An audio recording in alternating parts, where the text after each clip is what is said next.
nós estamos reunidos, a casa está preparada, pode soprar o vento, é acender a brasa.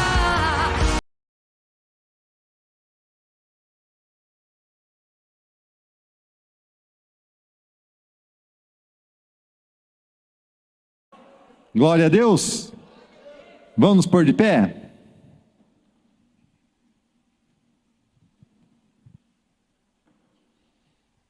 Vamos estar fechando nossos olhos, para a gente estar orando, para começar este culto. Senhor Deus e Pai, aqui estamos, Senhor. Mais um dia, mais uma noite, na Tua presença, Senhor. Um começo de ano, Senhor. Hoje o segundo culto deste ano. E nós, Senhor, pela fé, eu declaro aqui agora, Senhor, em nome de Jesus, que este ano, Senhor, de 2025, vai ser maravilhoso em nome de Jesus. Vai ser um ano próspero, um ano que nós vamos vencer todas as lutas, que nós vamos vencer todas as batalhas, porque sabemos, Senhor, que o inimigo, ele vai tentar, ele vai lançar armadilhas, ele vai tentar nos pegar, mas em nome de Jesus, nós vamos ser vencedores, em nome de Jesus. E desde já, em nome de Jesus, eu repreendo toda força inimiga, todo espírito imundo, espírito de doença, espírito de dívidas. Eu declaro vocês amarrada, amordaçada e sem força em nome de Jesus. Todos os espíritos que vão tentar tirar a nossa fé, atrapalhar a nossa vida, eu declaro vocês amarrada, amordaçada e sem força em nome de Jesus. Em nome de Jesus. Senhor, prepara aí um exército de anjos, Senhor. Que esses anjos, Senhor, venham nos ajudar a vencer mais este ano, ó Pai. Que esses anjos, Senhor, estejam nos acompanhando dia a dia no nosso trabalho, no nosso lar, Senhor, na nossa caminhada, todos os dias, Senhor. Coloque mesmo, Senhor, anjos à nossa frente, atrás, ao nosso lado, Senhor, nos protegendo de todo mal, Senhor. Em nome de Jesus, Senhor. Em nome de Jesus. E Pai, nos perdoe, Senhor, por todos os nossos erros, por todos os nossos pecados que cometemos durante o ano passado, Senhor. E já vai nos perdoando também, Senhor, por todos os nossos erros e pecados que talvez cometeremos durante este ano, Senhor. Nos perdoe, Senhor, em nome de Jesus. E, Senhor, nos faça, Senhor, ferramentas Tuas, Senhor, na Tua obra. Usa-nos mesmo, Senhor, como pescadores de almas para Ti, Senhor. Em nome de Jesus, Senhor. Em nome de Jesus. Aleluias. Glória a Deus. Uma salva de palmas para Jesus. Aleluia, Jesus. Glória a Deus. Pode se assentar um pouquinho.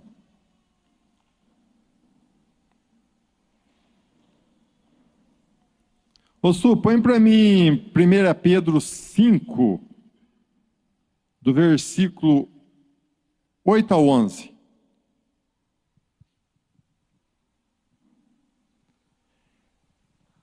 Estejam alertas e fiquem vigiando, porque o inimigo de vocês, não é o homem, o diabo, anda por aí como o leão que ruge, procurando alguém para devorar.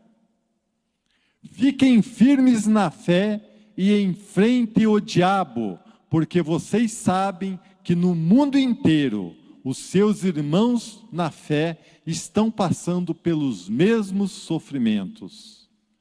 Mas, depois de sofrerem por um pouco de tempo, o Deus que tem por nós um amor sem limites e que chamou vocês para tomarem parte da sua eterna glória, por estarem unidos com Cristo. Ele mesmo os aperfeiçoará e dará firmeza, força e a verdadeira segurança. A Ele seja o poder para sempre. Amém. Volta lá no 8.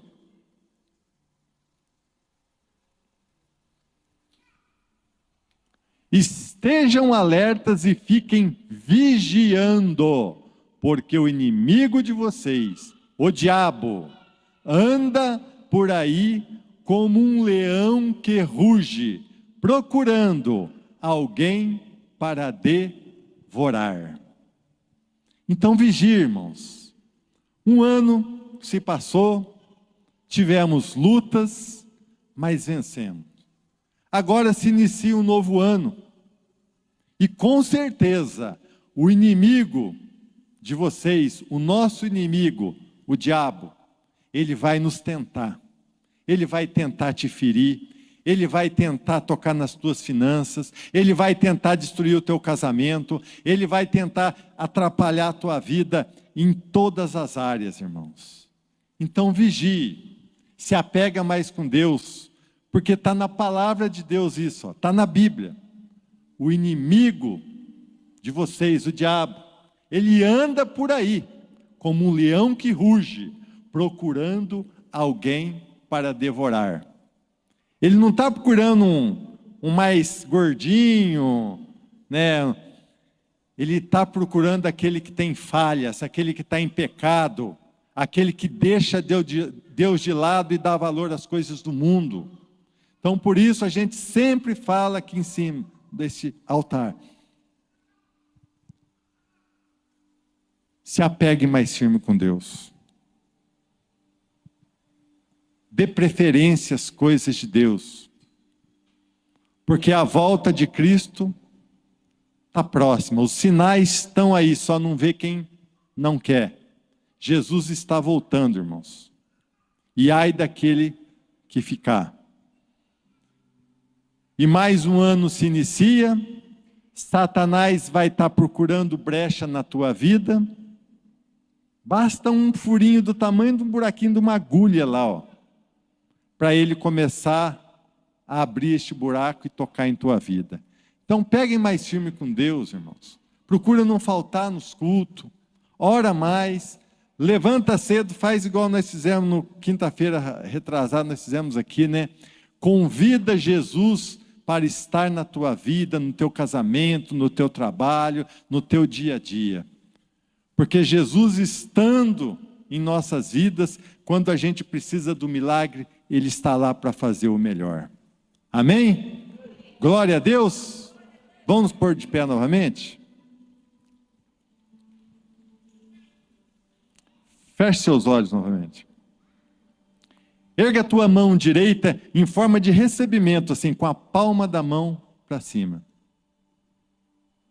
Repita assim comigo. Senhor Jesus, mais esta noite, eu te convido, Jesus, para estar em minha vida, para estar no meu casamento, para estar no meu trabalho. Por fim, Jesus, para estar todos os dias caminhando comigo, me protegendo, me direcionando nos teus caminhos. Obrigado, Jesus. Amém. Glória a Deus. Uma salva de palmas para Jesus. Glória a Deus. Nós que entregamos a vida para Jesus há algum tempo, né? Eu tenho 30 e poucos anos. Lembra aí você, quanto tempo faz que você entregou tua vida para Jesus e você se transformou por causa disso e ainda está sendo transformado, né? Quanto tempo faz? Agora pensa bem, o que fez você, na linguagem nossa antiga, que te fez virar crente? Você já parou para pensar? O que te fez virar crente? O que te fez frequentar a igreja 2, 3 vezes por semana durante o tempo que você se converteu? E muitas vezes nós esquecemos, né? O povo, quando saiu do Egito e estava no deserto, no dia a dia, eles começaram a ficar no esquecimento, no desprezo, a experiência que eles tiveram das 10 pragas, do Mar Vermelho se abrir. E eles estavam convivendo com a bênção do pão, do maná que caía todo dia de manhã, né? Todo dia tinha a providência de Deus. Eles acostumaram, porque a roupa deles não envelhecia, os calçados não estragavam, eles tinham saúde, né? Mas aquele povo começou a murmurar por algo que eles não, que eles queriam, né? E não tinham. E começaram a murmurar, e nós vemos que começou a vir as pragas, começaram a morrer, tiveram uma visão negativa de espiar a terra. E por isso eles ficaram 40 anos dando volta. Eu quero fazer uma pergunta essa noite para você, né? Por que a nossa vida, não estou falando todos, né? Tem exceções. Mas por que a maioria da vida dos crentes fica dando volta e nós não nos tornamos nem atraente para as pessoas do mundo? É porque nós deixamos de valorizar o que Deus fez, de ser grato, e anunciar as maravilhas de Deus. E o povo no Velho Testamento, eles recebiam a seguinte ordem. Eles faziam um momento de marcação para memoriar uma data, ao qual eles recebiam como mandamento ficar contando aquela história para os seus filhos, dos seus filhos, e aquela história tinha que ser repetida todo ano, e tinha que ser contada durante o ano todo, todo dia, toda hora, todo momento, contando as maravilhas. Amém? Glória a Deus. Senhor, eu quero te louvar, Senhor, por essa noite. Por isso, Deus, estamos reunidos aqui. Fala comigo assim: Senhor Jesus, eu não vim na igreja por uma causa qualquer. Eu estou aqui por sua causa. Jesus, eu vou valorizar esse tempo, eu vou prestar atenção, porque eu não quero estar perdendo tempo. Eu não quero ser um tolo. Jesus, eu declaro, estou reunido aqui com outros irmãos, no teu nome, crendo que o Senhor está presente. Diga assim: Espírito Santo, você é o mais querido, desejado. Seja bem-vindo. Papai do céu, o seu amor vai além do nosso entendimento, porque o Senhor amou o mundo de tal maneira que deu o seu único filho, para que eu creia e seja salvo. E assim todo mundo. Papai do céu, o Senhor é bem-vindo aqui. Papai do céu, eu quero, em nome de Jesus, ter entendimento, sabedoria, para compreender o propósito que o Senhor tem para a minha vida e para a nossa vida. Diabo, com você eu desfaço, eu quebro, eu rasgo todo tipo de contrato feito espiritualmente, fisicamente, em nome de Jesus. Eu declaro que eu aceitei Jesus, que o sangue de Jesus me cobre e cobre todo o preço para você não me cobrar mais. Diabo, pega o que é seu, solta o que é meu e arreda-te da minha vida, da minha casa, em nome de Jesus. Amém. Amém? Glória a Deus. Vamos dar uma salva de palmas para Jesus. Aleluia.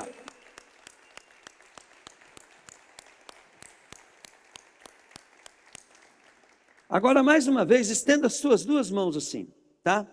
Pai, em nome de Jesus, Pai, eu quebro toda maldição sobre esse povo, sobre as nossas vidas.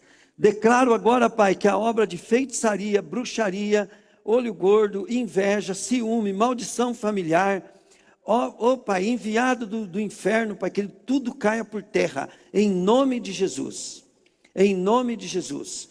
Todo projeto, plano do diabo, Pai, construção do diabo, edificação do diabo, eu declaro rompida em nome de Jesus, destruída em nome de Jesus.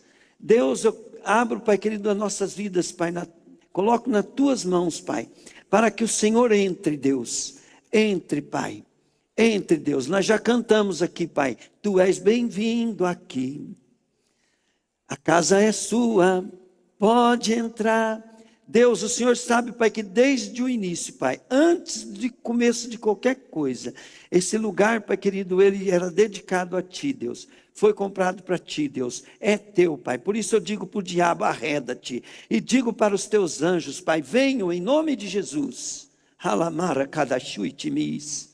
Debacandalaturi charamacheia. Pode vir, anjos de Deus. Em nome de Jesus. Aleluia. Eu abençoo vocês em nome de Jesus. Amém? Glória a Deus. Aleluia. Então pode sentar, querido. Glória a Deus, né?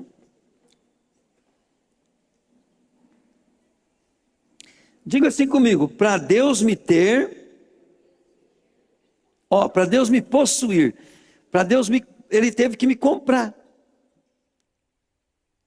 Né? Não tem aquela canção que fala assim, sei que foi pago um alto preço. Qual que é o preço? O preço foi o sangue de Jesus derramado. Foi aquela cruz. Foi aqueles 3 dias que Jesus foi, né, torturado, sacrificado, humilhado, sentiu dor. Jesus, ele pagou um preço, querido, um preço geral pelas nossas vidas. Então vamos dar um exemplo aqui, né? Eu quero que levante a mão quem um dia recebeu um milagre de cura. Vindo aqui, recebeu um milagre de cura. Levanta a mão, quem recebeu? Recebeu um milagre de cura. Levanta a mão bem alto, só para nós ver. Então, olha bem. Só que você acha que isso aí foi de graça? Né? Você acha que a cura do teu câncer, a cura, né, que nós vimos aqui, quantos milagres nós vimos aqui, né? Maravilhosos nós vimos, né? Nós vimos um milagre aqui extraordinário, mas alguém pagou por isso. Por quê? Porque nós temos que compreender que no mundo espiritual existe as consequências do pecado. E a Bíblia fala assim, que o salário do pecado é a morte. Mas o dom gratuito de Deus é a vida eterna. Por que fala que que o dom de Deus, né, a misericórdia de Deus trouxe a vida eterna?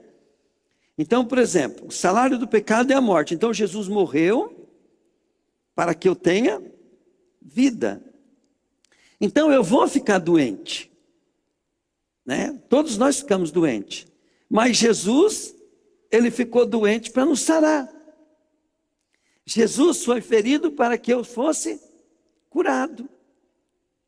Então, vocês estão entendendo isso? Tudo tem um preço. Então, quando você vai chegar a Jesus, você precisa entender que não tem como você não ir para Jesus e querer alguma coisa de Deus sem antes você fazer um sacrifício. Pega isso, gente. Diga comigo assim, eu preciso pegar isso, fala aí.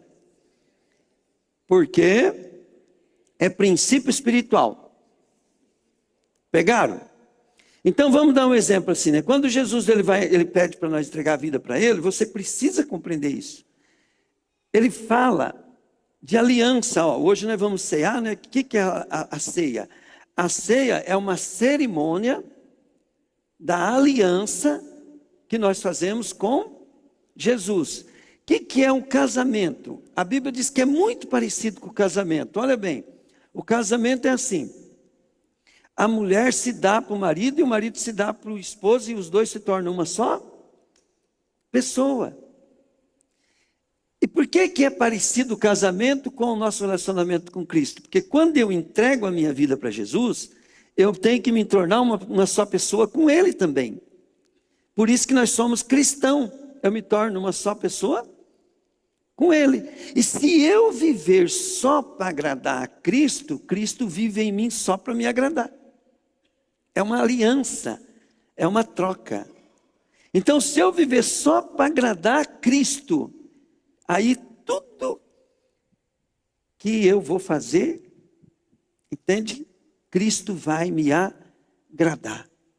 E só que assim, no meio dos homens, né? Às vezes a mulher é fiel, o homem é fiel, o homem é fiel, mas no mundo espiritual é assim.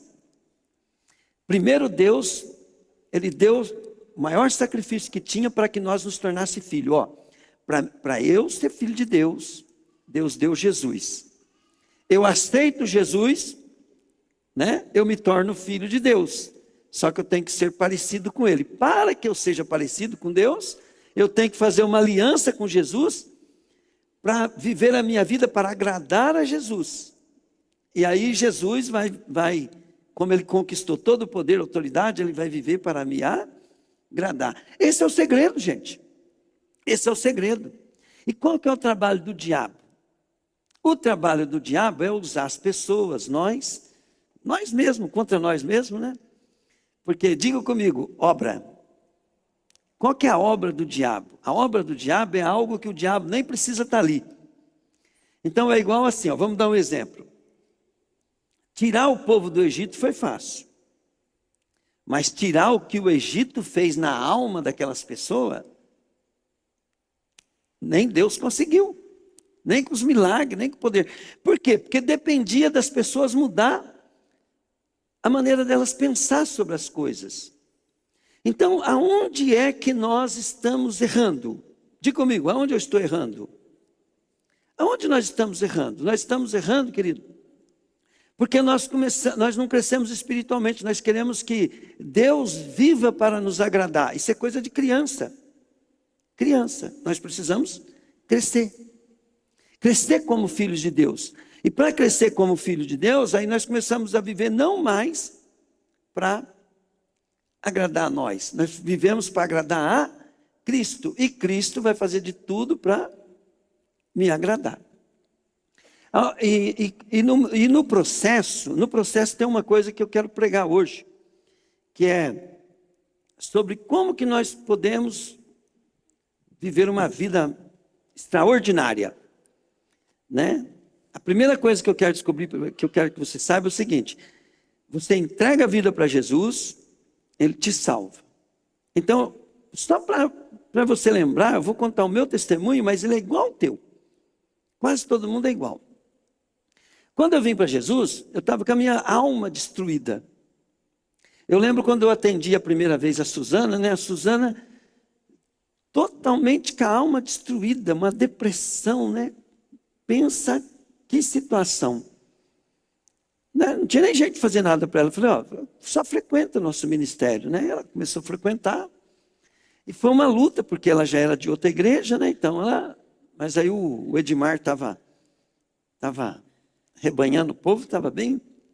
E ela começou a vir, né? E eu lembro da situação dela, a minha não era muito diferente. Eu estava querendo me matar, estava com depressão, estava... E eu tinha perdido a esperança, porque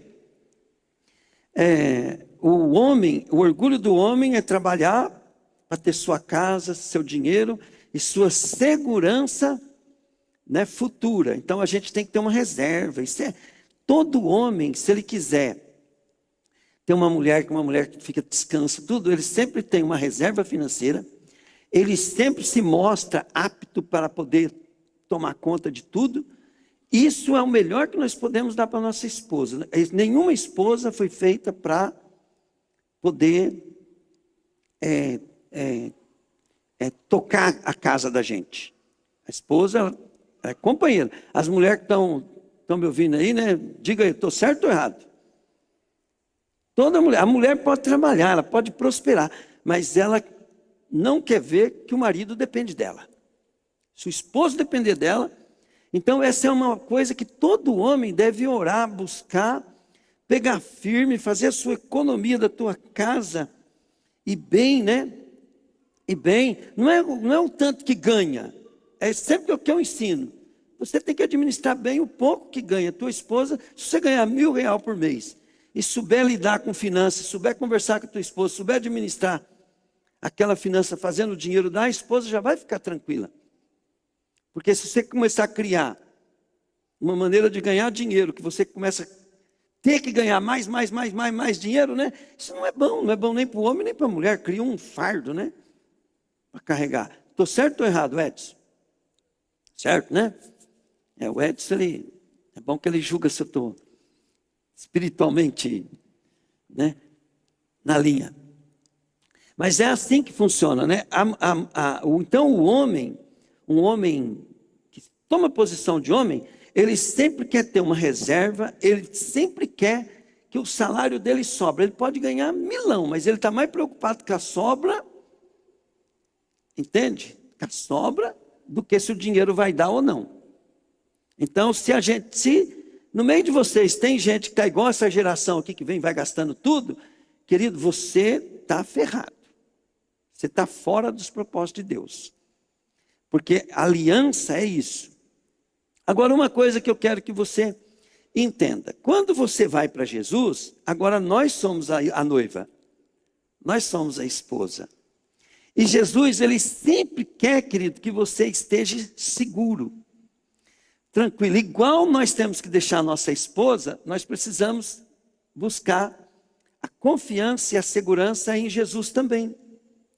Esses tempos atrás, né, eu falava assim para Deus: Deus, eu estou bem, mas eu estou ficando velho. E na minha velhice? Eu não vou poder produzir igual eu estou produzindo. Querido, veio uma voz dentro de mim, mas tão forte. Sabe o que ela falou assim? Ei, eu não cuidei de você até agora? Você acha que eu não tenho poder, condições, né, de cuidar de você na sua velhice? E daí o Senhor falou assim para mim, ó: judio de você, porque eu estou te transformando. E eu quero falar esse negócio de judiar hoje. Judio de você porque eu estou te transformando. Mas na sua velhice você vai nadar de braçada. Quer dizer que Deus falou para mim que na minha velhice eu ia produzir muito mais. Esse é o plano dele para a minha vida. Pegaram? É o plano de Deus para a minha vida.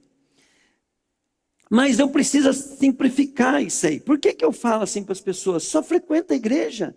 Só frequenta a igreja. Mas não é, ele não vai só frequentar a igreja. É que se ele não começar a frequentar a igreja, diga comigo, nem começa, falei. Então, para começar alguma coisa, você tem que frequentar a igreja. Tem que saber o princípio da igreja, tem que saber qual que é o propósito de Deus na igreja. Quando você descobre, né, por exemplo, ó, que não tem um versículo no Novo Testamento que não foi escrito para a igreja, que a igreja é uma comunidade, igreja é a família de Deus, igreja é o corpo de Cristo, sem se reunir não existe igreja, e você começa a entender. Bom, primeiro passo é frequentar a igreja. E agora? Agora eu aprendo, querida, o seguinte, que quando eu sou criança na fé, eu só recebo de Deus. Deus me cura, Deus me prospera, Deus me abençoa, Deus me não sei o quê. Mas quando Deus quer fazer você crescer, e você vai receber autoridade, poder, ministério, você vai começar a ser pai, você vai começar a ser pastor em vez de ovelha, você vai começar a ser um líder em vez de um liderado, você precisa entender que agora você vai ter que ser homem. Diga comigo, ser homem. A mulher também, né? Quando ela está em Cristo, ela vai começar a aprender a ser homem espiritual. Por quê? Porque agora você não é só uma pessoa que depende de Deus. Agora, as pessoas dependem de você para ter Deus também. E aí nós começamos a tomar uma outra postura, um outro posicionamento com Deus. E nós temos que ir deixando as coisas de criança. As coisas de criança. Entende? Deixando as coisas de criança. E nós temos que também deixar, querida, a importância das coisas de criança. E temos que começar a assumir responsabilidade. Amém? Glória a Deus. Antes de nós começar, eu quero que você fique de pé e nós vamos trazer a nossa oferta. Deixa eu já também fazer a minha oferta aqui. Olha bem.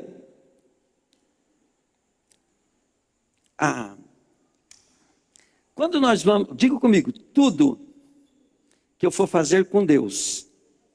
Fala assim, eu tenho que aprender a lei do sacrifício.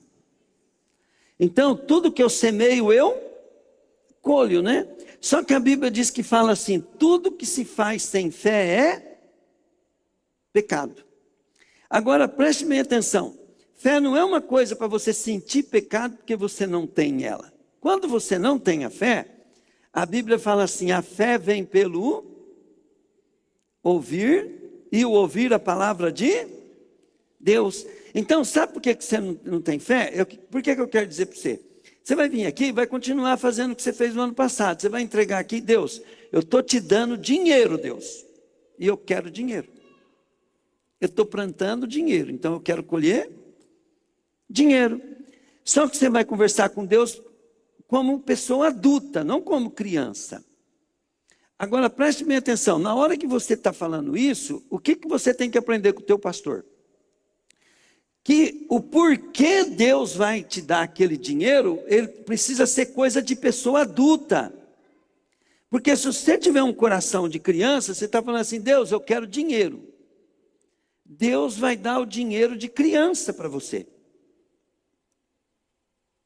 E dinheiro de criança para usar em responsabilidade de adulto vai ser muito pouco. Pegaram ou não? Então você tem que entender que quem é adulto busca o propósito de Deus. Diga comigo, propósito. Então Deus tem um propósito na tua vida. Então você oferta e fala, Deus, eu quero dinheiro. Mas lá no teu coração tem que estar assim, para o teu propósito.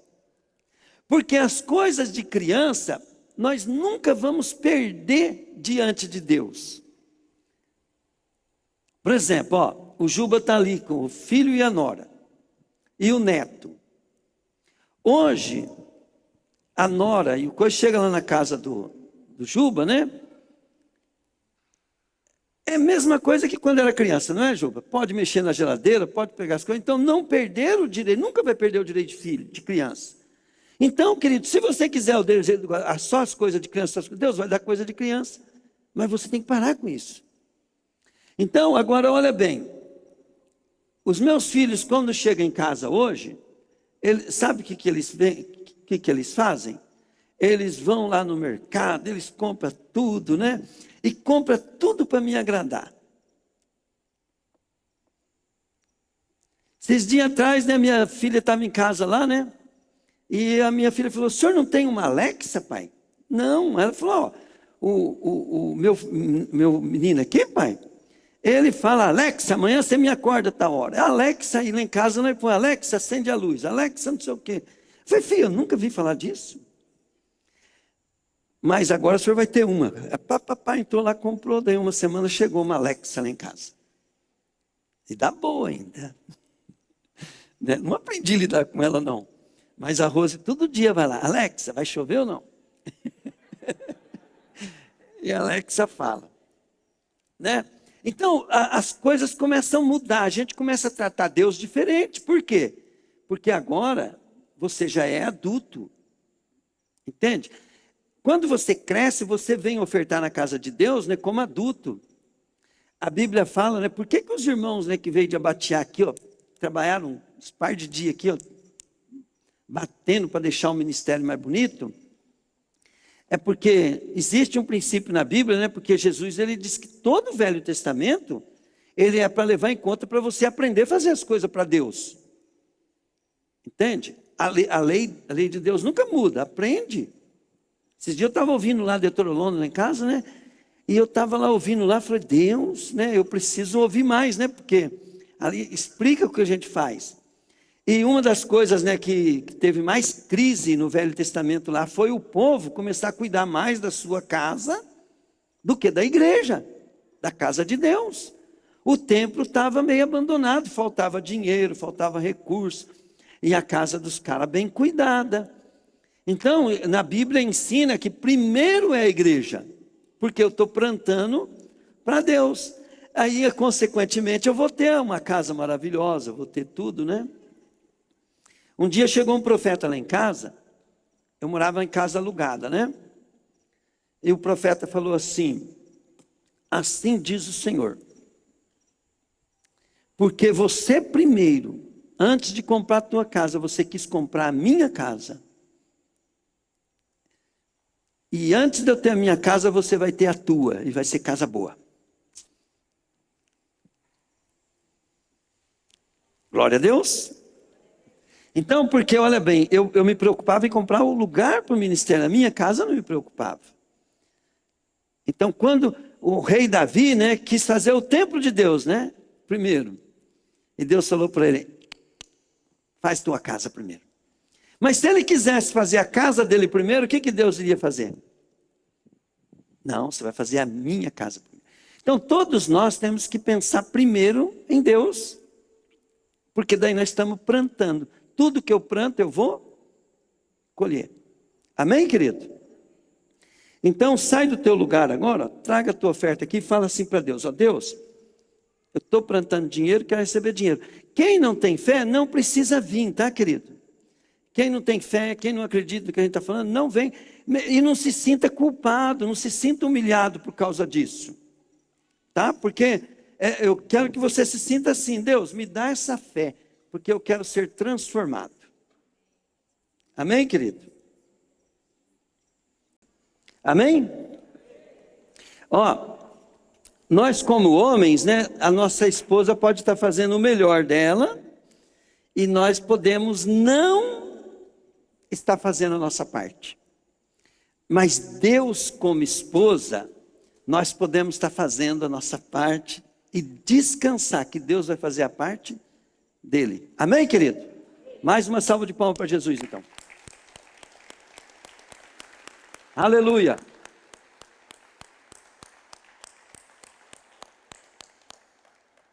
Aleluia. Quando eu me converti, a música que eu mais gostava de cantar na igreja, né? Eu chorava, né? Mas chorava. É aquela música assim, ó. Foi na cruz, onde um dia eu vi meus pecados castigados em Jesus. Foi ali, pela fé, que os meus olhos abri. E agora nesta luz desejo andar. E fala assim, né? E aí eu lembrava, né? Como que eu zombava de crente, né? Fala assim, eu ouvia falar dessa graça sem par, que do céu trouxe o nosso Salvador. Mas eu surdo me fiz, converter-me não quis ao Senhor que por mim morreu na cruz. Um dia eu fiquei abalado quando eu comecei a estudar sobre a divindade de Jesus. Mesmo crente, depois de bastante tempo, eu comecei a estudar sobre a divindade de Jesus, né? E eu não achava que Jesus se comparava a Deus, porque o próprio Jesus falava que ele é maior do que eu, que ele é menor do que o Pai, né? E ele fala também que o Espírito Santo é melhor do que ele, porque ele fala assim, né? Que vocês podem pecar. até contra o Filho do Homem, mas se pecar contra o Espírito Santo não tem perdão. Não quer dizer que Jesus, ele nunca se compara maior do que nem o Pai nem o Espírito Santo. Mas ele é tão quanto igual o Pai e o Espírito Santo. Né? Então, quando João fala assim, no princípio ele era o Verbo.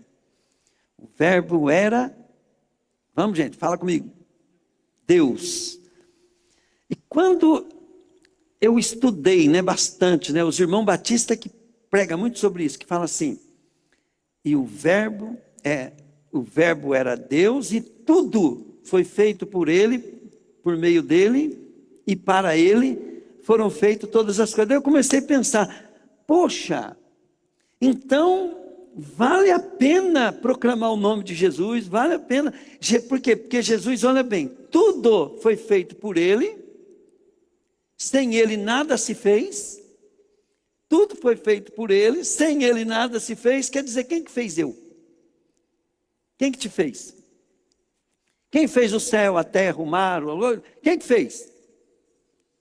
Entende? Nós sabemos que o Pai também fez, nós sabemos que também o Espírito Santo fez, mas nós ficamos sem dúvida nenhuma que quem fez tudo foi Jesus. Entende? A dúvida pode ficar para outro, mas nós sabemos que Jesus... Então, e Jesus é o autor e consumador da vida, da salvação, da vida eterna e de todas as coisas que foram criadas. Ele é o autor. Sabe o que é o autor? O autor é o que escreve, é o que faz, né? O projeto, que faz tudo. Ele é o desenhador, né? Por isso que eu gosto muito daquela história, né? Essa música que é nova agora, né? Que o maior pintor do mundo está pintando a minha história. Ela não tinha cor. A cruz foi o pincel do amor. Então, querido, voltar para Jesus, eu descobri que é voltar para Deus. É voltar para a minha origem. É voltar da onde eu vim. Se afastar de Jesus é ir para a perdição. É ir para o inferno. É ir para fora da presença dele. Né? Então, aquilo me chama muita atenção. Agora, uma coisa, né, que nós temos que entender. Jesus, ele não é só Deus, ele é tudo. Ele é o nosso marido, ele é o nosso provedor, ele é o nosso advogado, ele é o nosso médico, ele é o nosso mestre, ele é o nosso pastor, ele é o nosso defensor. Advogado, eu já falei? Advogado, ele é tudo, né? Ele é o nosso general de guerra e ele não quer viver sozinho. Ele quer que você seja um com ele. Ele quer que você esteja na causa dele. E ele quer te preparar para a causa dele. Ele quer que você viva para ele. Amém? Glória a Deus. Então, para que vocês compreendam uma coisa, olha bem. Todo propósito, ele precisa ser alinhado. Se eu colocar uma pessoa para trabalhar lá na minha loja, com propósito, eu coloquei lá com propósito. Então eu vou ter que pegar aquela pessoa, vou ter que falar para ela assim, ó, nós tem tal propósito. A partir do momento que eu estabeleci o propósito, tudo que vai atrapalhar aquele propósito não é nada, diga comigo, não é nada pessoal. Então, o propósito da loja é uma coisa. Agora, olha bem, fora da loja, tem nada a ver. Por quê? Porque o propósito lá é a loja. Agora, preste bem atenção. Deus tem um propósito para a tua vida. Quando você faz aliança com Deus, é assim. Ele deu a vida por você e você dá o que por ele, para ter essa vida? Hein, Raquel? Eu dou a minha vida para ele. Diga comigo. Eu pego a vida de Deus, falei, e entrego a minha vida para ele também. Não é igual o marido e a mulher? Tá? Agora, pensa bem, se nós cumprir bem o contrato, querido, de quando nós casamos, se nós for fiel, cumprir 100% do contrato ali, vai ter casamento ruim? Vai ter, Edmar? Então, e com Jesus é a mesma coisa. Se eu cumprir 100% do meu contrato com Ele, eu vou ter uma vida ruim? O que vocês acham? O que vocês acham? Então, tudo que eu tenho de reclamação, tudo que eu tenho de insatisfação, tudo que eu tenho que pode estar me desanimando, tudo que eu tenho que não está gostoso, tem a ver, querido, comigo, não com Deus. Tá? E ontem, né, eu precisava podar 3 árvores. Eu podei umas árvores que nós plantamos aqui, e precisava podar 3 árvores. Eu fiz isso uma vez com o Pedro, né? Eu chamei o Rodrigues e falei: Rodrigues, vem cá, vamos podar aquelas 3 árvores, mas eu vou te ensinar um princípio. Falei: ó, primeira coisa, nós temos que ver o propósito de podar a árvore, tá? Aí eu falei para ele: ó, tá vendo, ó, eu não posso encostar no tronco da árvore aqui, porque a árvore tem galhos aqui. Então, primeiro propósito, Rodrigues, ó, eu quero andar debaixo dessa árvore, encostado no tronco dela. Eu falei para ela: ó, e tudo que atrapalha esse propósito vai sair. Aí vamos, ó. E tinha uns galhos que era mais grosso do que o que estava no propósito. Tinha o que estava o reto, né? Às vezes era mais fino. Mas por baixo tinha um bem mais grosso. Às vezes dá 2 vezes mais. Eu falei: ninguém mandou ele ficar fora do propósito. Vou, ó. Cortei. E é triste, porque quem não entende de propósito, como é que vai cortar o melhor tronco, né, Juba? Como é que vai cortar o melhor da árvore? Estava fora do propósito. Pegaram, gente? Quando você vai cuidar de um pé de laranja, eu morei em Limeira. Então, o pé de laranja já poda diferente. Por quê? Eles têm que podar para produzir mais. E não pode deixar o pé de laranja o quê? Crescer. Diga comigo, não pode crescer. Muitas vezes Deus nunca vai deixar nós crescer, porque o propósito dele é nós sermos simples para atingir o objetivo que Deus tem para nós. Então, qual que era a poda daquelas árvores? Era podar as pontas, para que aquela árvore não cresça e as pessoas não possam colher o fruto. Então, o propósito, ele determina a sua atitude. Agora, deixa eu te explicar o que é o galho. O galho que atrapalha o propósito de Deus na nossa vida. Os galhos são sua vontade, sua maneira de pensar que você pegou outro caminho. Às vezes você pegou outro caminho. Então vamos dar um exemplo assim, né? Tem as coisas que elas são necessárias na nossa vida. Diga comigo, necessárias. Mas essas coisas necessárias, elas só são para te alimentar, te dar sustento, para que você se dedique ao propósito. Você se dedique ao propósito. E às vezes, né, o teu propósito, querido, é ganhar dinheiro para alimentar teu ego, né? Para alimentar teu ego. E com isso você fica pensando, gastando tempo, indo por esse caminho. Mas um dia Deus vai ter que podar. Primeira coisa que não vai fruir dentro do propósito. Você vai ser uma pessoa infeliz. A gente vai ser muito infeliz fora do propósito de Deus. Então nós temos que começar a podar. Essas coisas se podam na maneira de pensar, na sua visão, no seu querer, nos seus desejos, nos seus sonhos. Tem muito sonho dentro de nós, muita visão, muita coisa que é nossa, é da carne, não é de Deus. Por que eu falo para o pessoal o seguinte, ó? Primeira coisa que eu não ia ter, se não fosse do propósito de Deus, era a loja de pneu. Porque todo mundo sabe que eu estava com girízia de ver pneu. Eu não queria ver pneu na minha vida. Eu estava traumatizado com pneu. Mas Deus começou a falar, falou: filho, eu só vou te prosperar naquilo que você vai. E começou a falar: ninguém vai vender pneu na tua região igual você. Eu falei assim: agora virou um propósito. Se virou um propósito de Deus, agora a loja eu tenho que cuidar dela. Não é questão de eu gostar ou não gostar. Não é questão de eu querer ou não querer.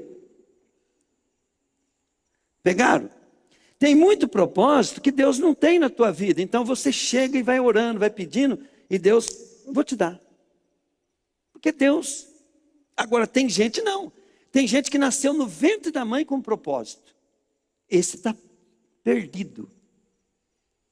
Está perdido esse. Vai se lascar. E andar fora do propósito de Deus, querido, leva a consequências terríveis. E às vezes Deus, se for um propósito que Deus não pode desistir, a pessoa está frita, está ralada. Mas vai cumprir. Sansão era um. Sansão nasceu com o propósito de Deus. E no caminho, ele começou a pegar errado. E Sansão sofreu à toa. Deus ia cumprir aquele propósito, ele não precisava ter ficado cego. Mas ele feriu princípios. Ele feriu princípios de Deus. E daí, como é que foi uma parte da vida dele antes do propósito inteiro de Deus se cumprir? Os olhos furados e andando em círculo no moinho. Perdeu a visão. Então, uma das coisas que faz quando você pega o caminho errado, você perde a visão. O diabo faz isso. Você perde a visão, você perde o sentido. E você não escuta mais Deus falar sobre o teu propósito. Você perdeu, apagou. Apagou. Por isso que nós temos que estar firme na igreja, sempre estar orando. Mas não basta estar na igreja. Tem muita gente na igreja desviada do propósito de Deus e atrapalhando até a minha vida. E não tem o que a gente faz para essa pessoa acordar. Porque sabe mais do que a gente. Fala melhor do que a gente. Não erra no português. Aprendeu com fulano, com o Bertano lá. Pensa que o pastor é um ignorante. Ignora, né? Então... a gente precisa entender que quando a gente tem uma liderança, você respeita essa liderança. Primeiro pelo que ela é, depois pelo fruto dela. E você nunca fique pensando que você é mais sábio do que ela. Jamais. Porque aquela pessoa pode estar falando. Ela pode estar falando que você não está gostando, que você não está concordando, que você não está coisa. Mas você não sabe o tanto de bagagem que tem aquela pessoa. Você chega perto de uma pessoa igual o Juba ali, né? Porque o Juba tem o jeitão dele, tal. Mas vai brincando, vai. O homem foi prefeito da cidade, foi vice, foi candidato, trabalhou, lidou. Eles têm uma bagagem que você nem imagina. Se Deus tivesse colocado ele, colocar ele de líder em alguma coisa, tem que ter respeito. Tem que ter respeito. Todos nós temos nossa história. E quando uma pessoa tem um cargo, precisa ter respeito. Senão, querido, você está fora. Põe para mim João capítulo 15, para você entender sobre a poda. Então, as coisas que Deus tem que podar é isso, ó. Podar, querido, que você desonra a autoridade.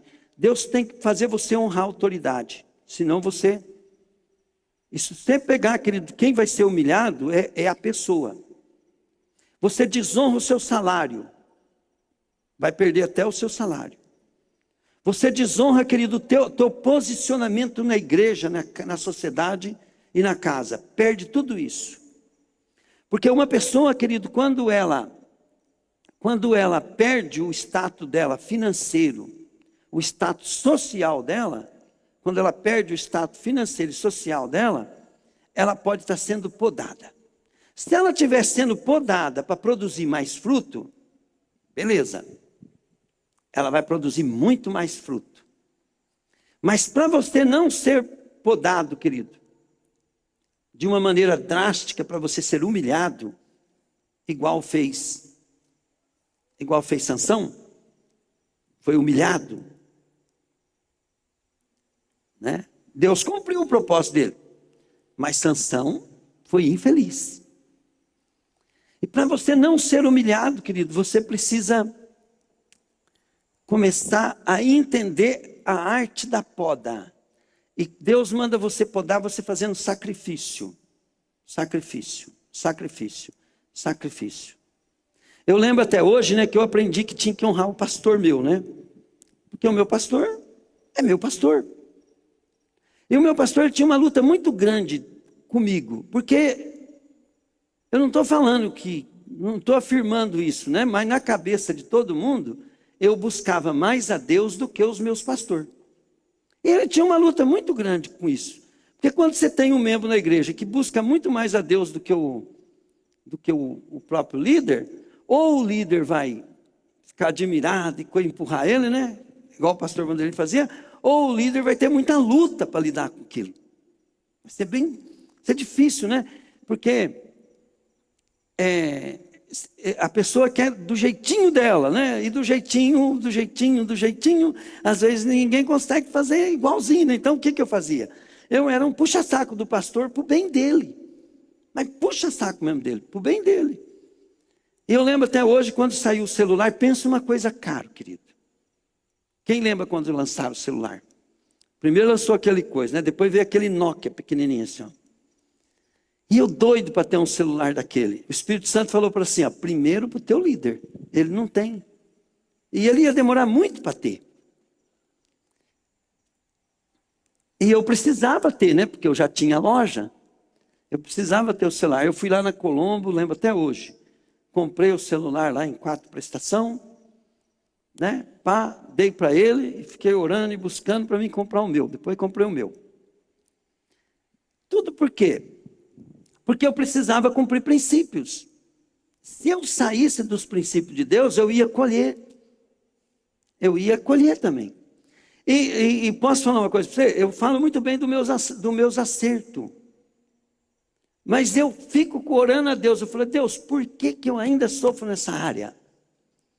Eu tenho certeza, querido, que tem coisa que eu estou errando, que eu errei e que eu preciso consertar. Eu tenho certeza.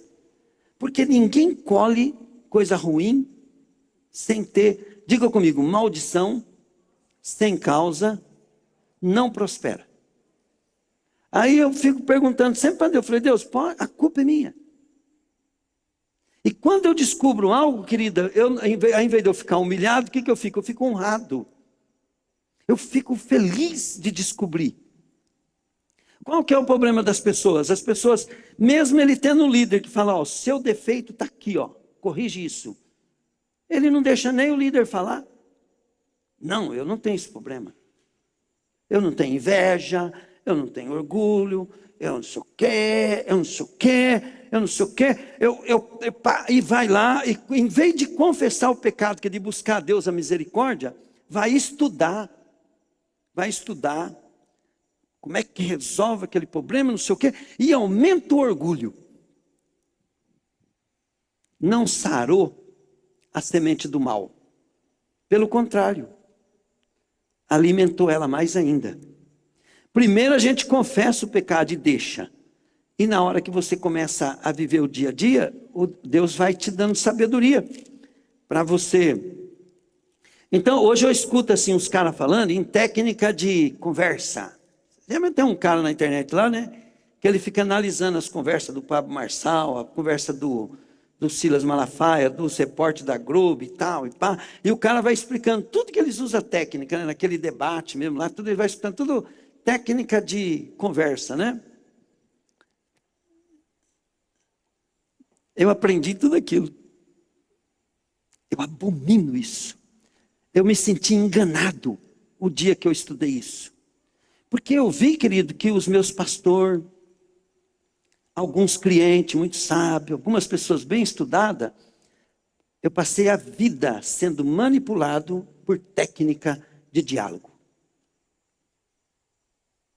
Eu aprendi por quê? Porque eu fiz acho que mais de 10 cursos de aconselhamento.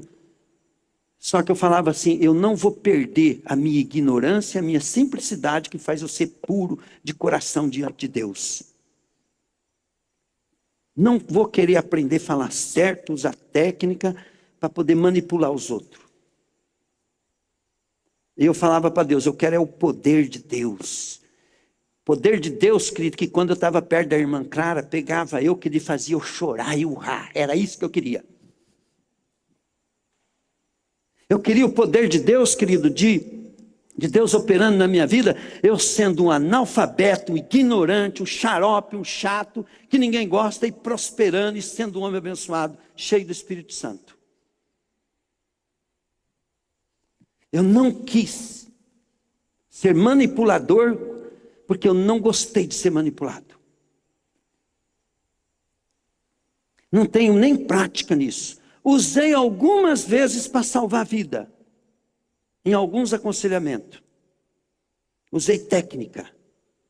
E funcionou, mas não teve jeito, eu não tive outra opção, entende, Carmen? Não teve outra opção. O cara estava possuído para matar outra pessoa e querer se matar. Ele estava alucinado. Aí eu usei técnica. Teve um caso que nós tivemos que levar para o hospital e dar uma injeção de amansa-louco. Graças a Deus a maioria só foi expulsar demônio e ficou resolvido. Mas a Bíblia, querida, ela não manda você usar essas técnicas, estudar para isso. A Bíblia fala assim, que é o poder de Deus. Eu experimentei esse poder na minha conversão. E eu tenho visto esse poder de Deus na vida de vocês. E se nós deixar de buscar o poder de Deus para buscar a sabedoria do homem, querido, nós vamos pegar caminho errado. E Deus vai podar a gente. O duro é que se Ele podar a gente, tirar a gente do propósito. Porque se Ele podar ainda te deixar no propósito, né? Tem umas arvinhas ali que ficou só com o gainho fininho. Vou trocar um gandão assim, eu cortei tudo, ficou só um gainho fininho. Se Deus te podar, você ficar esse gainho fininho, né? Quer dizer, pobre, sem honra, sem nada, mas está ali ainda no propósito, glória a Deus. Mas se você, for podado de maneira diferente, aí nós estamos fritos, Jesus disse, eu sou a videira verdadeira, e o meu pai é o lavrador. Eu tenho bastante parente que plantava uva, né? Da parte da minha mãe, tudo uveiro. Todo ramo que não dão uvas, ele corta, embora eles estejam em mim. Mas os ramos que dão uvas, ele poda a fim de que fiquem limpos e deem mais uva ainda. Diga comigo assim, de todo jeito, fala, papai do céu vai podar, falei. De todo jeito, querido, papai do céu vai podar. Você entregou a tua vida para Jesus. Nós não estamos falando de quem começa. Quem começa é nenezinho. Mas você começa a buscar a Deus, por que as coisas param de fluir?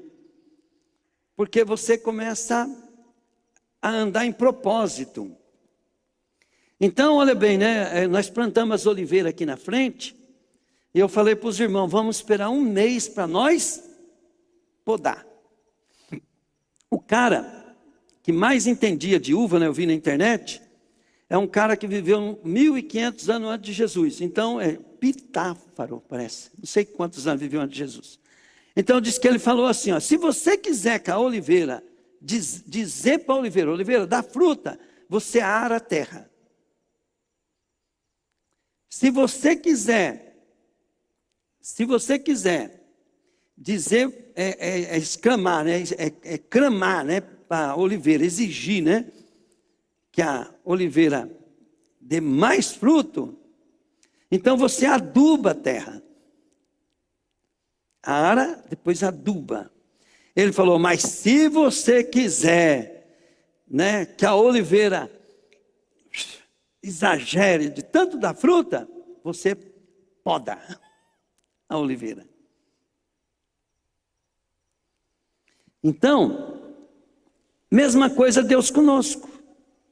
Deus mexe com a nossa vida, nas áreas da nossa vida, para que nós demos fruto. Diga comigo, todas as coisas contribuem para o bem daqueles que amam a Deus. Ó, uma coisa é você não produzir fruto e Deus, te joga fora. Mas quando você vem para a igreja, você procura produzir fruto. Você assume, obrigado, filho. Você assume uma responsabilidade, você vem aqui, começa, né, a trabalhar pela igreja, né? Falar nisso, Marcelo, estourou um vidro lá, urgência, tá? O Marcelo, ele não vai querer vender só o vidro, ele quer fazer porque é para a igreja dele. Entende? E daí o Marcelo está fazendo isso agora, mas Deus quer que ele produza mais fruto ainda. O que Deus vai fazer? Deus vai mexer na vida, conserta o casamento dele, faz ele passar uma aflição lá no serviço para ele ficar melhor para trabalhar, e Deus começa a mexer na terra dele. E o Marcelo começa a plantar nessa terra, plantar o que ele quer colher. E a terra está mexida, querido, a terra está machucada, está virada dos avessos, está tudo coisa assim, né, e tal, mas é ali, né. Agora, Deus aduba a terra. O que é um adubo? Adubo é o alimento que a planta precisa. Então você vem na igreja, hoje você escutou essa palavra, esse ensino, você está sendo adubado. O que você vai fazer com esse adubo? Você vai absorver esse adubo. Mas, né, a sua vida ainda, você está priorizando outras coisas. Você tem necessidade de cuidar da tua saúde, mas você está priorizando a tua saúde ao ponto, querido, que está atrapalhando você produzir fruto. Você está priorizando suas vestes ao ponto que está atrapalhando você produzir fruto. Você está priorizando ganhar dinheiro ao ponto que está atrapalhando teu fruto. E o papai do céu vai falando assim, não, por esse lado aqui, que o Alfredo está indo, não dá. Então, perde o emprego.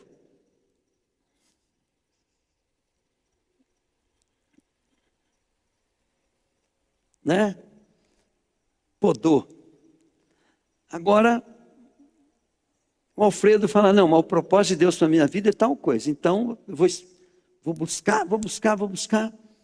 Quando eu descobri que o meu negócio era pneu, eu não podia ter uma loja de pneu. Então, o que eu comprei? Eu comprei as ferramentas de montar e balancear. R$3.800 e o telefone. E o pneu o cara deixou lá para me vender para ele. Enquanto isso eu comecei a negociar ali. Então, quer dizer que Deus foi me dando tudo na base da poda. Toda vez que vinha uma crise, que eu levava um prejuízo grande, a Rose é minha testemunha, foi dezenas de vezes, centenas de vezes, eu falava, Rose, a bênção é grande. E até hoje, eu estou passando umas crises, umas lutas que vocês nem imaginam. Mas sabe o que eu estou falando? A bênção é grande, não é para qualquer um. E só que agora, querido, eu estou em cima como é que fala? Em cima da carne seca. É carne seca que fala, né? Estou em cima da carne seca, sabe? Eu estou em crise, querido, porque Deus tem algo maior para mim. Mas minha alma não precisa mais disso. Minha alma está mega exagerada de bênção. Mas o propósito de Deus, que ele é tão grande que eu tenho que sacrificar minha alma para continuar. E posso falar uma coisa para você? A gente vive, querido, crescendo, mas nunca sabendo viver na dimensão que nós estamos. Quando nós aprendemos e ficamos confortável, Deus vem e faz uma vira-volta na tua vida. Veio a pandemia e eu passei uma crise entre a pandemia e a coisa, né? Eu levei um calote grande, e toda a mercadoria que eu estava vendendo, eu estava levando prejuízo, eu não conseguia colocar. Se você perguntar, né, para as pessoas que estavam em volta de mim, ninguém viu a crise. Porque as pessoas não entendem de propósito, eles não andam no propósito, nem no deles, quanto mais no do patrão. Aí o que aconteceu? Todo mundo viu que eu vim aqui, entreguei aquele calote para Jesus, fiz o que a Joyce Meyer ensinou, estava adubadinho, né?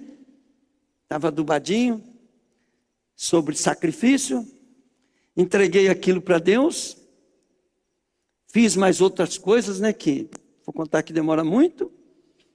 A pandemia veio, todo mundo aqui assistiu, ó. Eu fui no banco, emprestei dinheiro, eu comprava à vista, vendia fiado, comecei a comprar, vender, fui no banco, peguei dinheiro, porque eu estava perdendo dinheiro vendendo pneu, né, por causa do prazo. Então eu falei, eu devendo para o banco, eu não vou pagar pneu, vou pagar o banco, né? Todo mundo lembra, ó, eu enchi aquele prédio de cima lá e ficou esse corredor aqui fazendo assim, ó, tudo de pneu de trator. A loja vendia, não lembro quanto, mas eu acho que vendia 800, 700 mil por mês, passou a vender 2 milhões, 1 milhão 900, 2 milhões e 400 por mês. Então, quando Deus ara a tua terra, se você tiver adubadinho, bem podado, pegaram, gente? Você começa a produzir fruto. E como é que a gente faz para não errar? Pastor, como é que a gente faz para não errar? Então você tem que entender, querido, que Deus tem um propósito na tua vida e você tem que deixar as outras coisas para poder priorizar. E se você, querido, tiver na sua natureza, diga comigo, minha natureza. Porque tem gente que fala, mas eu sou assim mesmo. Então, se você for assim mesmo, e gaio para lá, e gaio para cá, e gaio para lá, e gaio para cá, e começa a ficar cheio de folha, o lavrador vai vir e vai examinar. Não tem figo, te amaldiçoo. E sabe o que acontece com você? Morre. Sem cumprir o propósito de Deus. Porque Deus, querido, Ele não está olhando folha. Aparência é folha. Maneira de se mostrar para os outros é folha. Às vezes a gente, né, querido, quer que todo mundo veja a gente dentro do jeito, mas nós estamos destruídos por dentro. Nós estamos ruins por dentro. Parece que está tudo bem. Deus, Ele quer fruto. Ele quer que você produza.